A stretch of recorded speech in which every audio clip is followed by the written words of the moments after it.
The first stage of our legendary journey begins with the longest, and that is map completion or world completion and the gift of exploration. For those of you who have done map completion and got your gift of exploration already, you can move on to the next video in this series if you wish. So what is map completion and the gift of exploration? Well, it is exactly as it sounds. Once you complete 100% of your criteria map from the original game shown in the top left hand corner, not including the expansion or the living world maps, you will receive 2 gifts of exploration shown here. To explain the map completion, there are 5 sections to it, and one of them even has a shortcut if you play world versus world. First off, we have tasks or Renown Hearts, or just hearts. These are tasks that you have to do to help an NPC in game. As you do them, their heart fills up until it is full. They usually involve killing enemies, collecting items, repairing things, or concocting things. If you read the heart information in the top right hand corner, it will tell you what you need to do. Every map in Corteria has Renown Hearts with the exception of the 3 hearts in Ore, which are Straits of Devastation, Malakor's Leap, and Cursed Shore. It is also noted that once you complete a heart for an NPC, they will also offer you things to buy. Next we have hero challenges.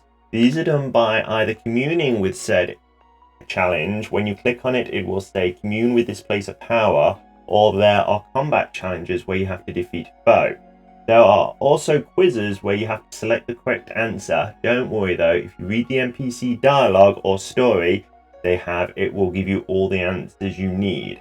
Hero challenges can be skipped entirely if you play World vs World. Simply go into a World vs World map. Here I select my home world and then find the NPC named Heroic's Notary.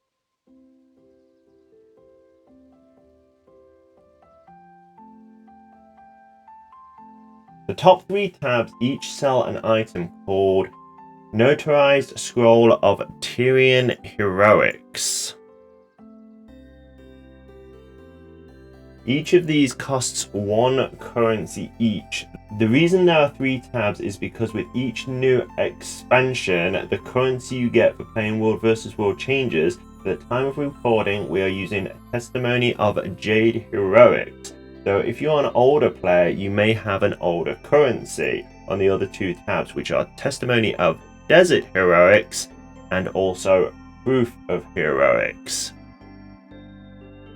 You gain Testimony of Jade Heroics by simply playing World vs World, but you can also get 6 at a time out of the skirmish chests, which you also get from just playing World vs World. As you can see, since this character I am currently on has 50% world completion and 177 out of 189 hero points. So if we go into World vs World and buy 12 notarized scrolls,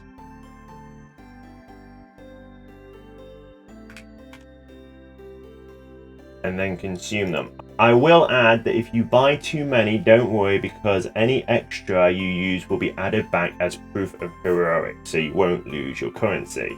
Once back in the main map, we can see that we have a full 189 of 189 hero points. And our world completion has also increased by 1%.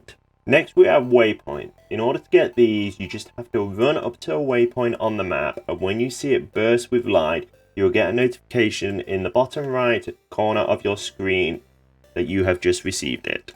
Next is vistas. These are places that give you a small cinematic of the area around you. Most are easy to get, but some do involve a small jumping puzzle you'll have to beat.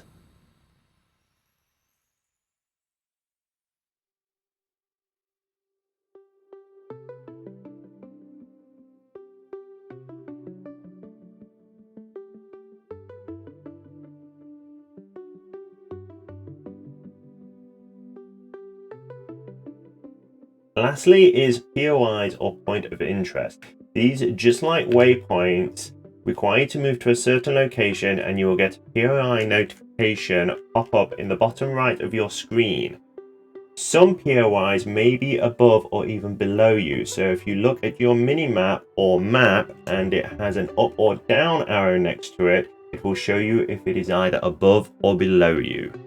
If you're having trouble finding a certain item for your map completion, there are 2 tools to help you in game.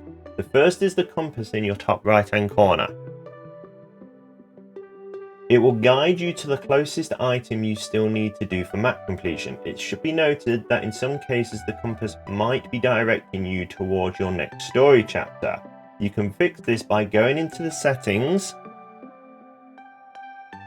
and at the top of the first tab next to Content Guide, you have a drop down box. If you select Hide Events and Personal Story, that will fix the compass. The second tool is your main map. If you move your mouse over any of the icons in the top left hand corner, the ones that you have still to collect will flash on the world map to show you their location. If a spyglass icon flashes, it means that you have yet to uncover an area of the map, so go talk to the NPC and they will show you the area around them and you should find what you're missing. After you've completed the map, you will receive a reward chest in the bottom right hand corner. The reward chest contains some coins, experience, 2 random pieces of equipment that is based on the level of the map you just completed, 40 random crafting materials or map currency depending again on the map you completed, and either 1 transmutation charge or if you're lucky 1 black line chest key. Unfortunately I only got the transmutation charge this time.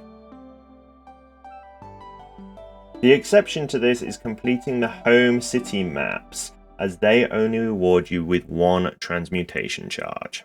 After you've got the loot, simply move on to the next map and rinse and repeat on all the Corteria maps until the world completion hits 100%. When you hit 100% world completion, you will receive your 2 gifts of exploration, and you can move on to the next stage of your legendary journey. That's it for this video on map completion, and on the next one we will be discussing Gift of Battle.